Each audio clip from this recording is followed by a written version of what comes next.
Assam Legislative Assemblyया already थागथियारि जानानै दङ अदेबानि दा जथुमखौ लानानै समखौ लानानै एसे माने जेंना जाबाय थादों इलेक्शनखौ लानानै इलेक्शना जुदि माने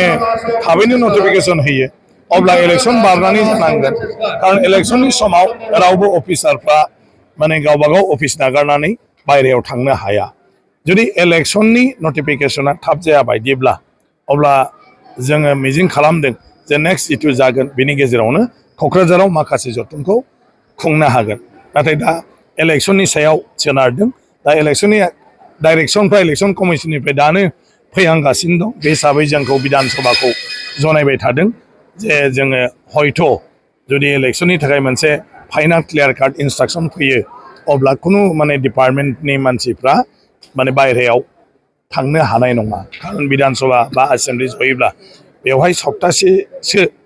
माने जोंनि गासै बिफानानो माने जायगा सोलायनानै फैथ'नो गोनां जागोन ओंखायनो जागोन अदेबानि नैबे सेसनाव जानो हायो ना हाया बेखौ खम दिननि गेजेरावनो जोङो सावरायनानै थिग खालामगोन आरो सेसनखौ जानो थाखाय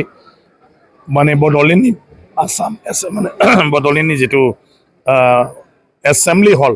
बेखौ अलरेडि 126 जिरायनाय बानायनाया जोब्बाय बेवहाय स्पिकारनि चेम्बार चिफ मिनिस्टारनि चेम्बारखौबो एटाच खालामनाय गासिबो दा बिधान सभाखौ जिखुनु सानावनो जनो हानाय जि मोनसे एरेन्जमेन्ट नांगौ बेखौ दा आसाम बिधान सभानिफ्राय इनिशिएटिभ लानानै बड'लेण्डनि एसेम्बलियाव अलरेडि खालामनाय जाबाय गतिके मात्र थारिखल' लानांगौ अब्लानो जानो हायो मोनसे गोजोनथाव खौरां क'क्राझार सहरनि जेडि र'डजों नांजाबनाय सुदेमपुरि गांजिमा बाजाराव थानाय आइ आफा मेडलाइफ बिएम हस्पिटालाव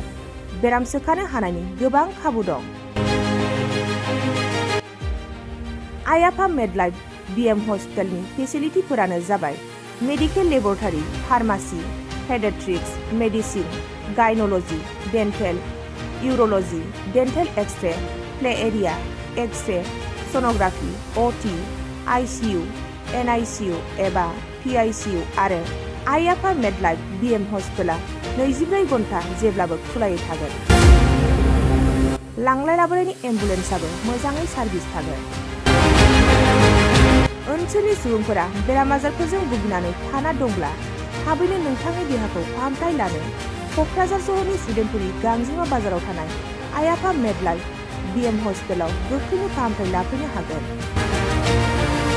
आबुङै मिथिनो थाखाय 9101655430 एबा 8822688026 जानबुं नम्बराव खौरां लाहरनो हागोन।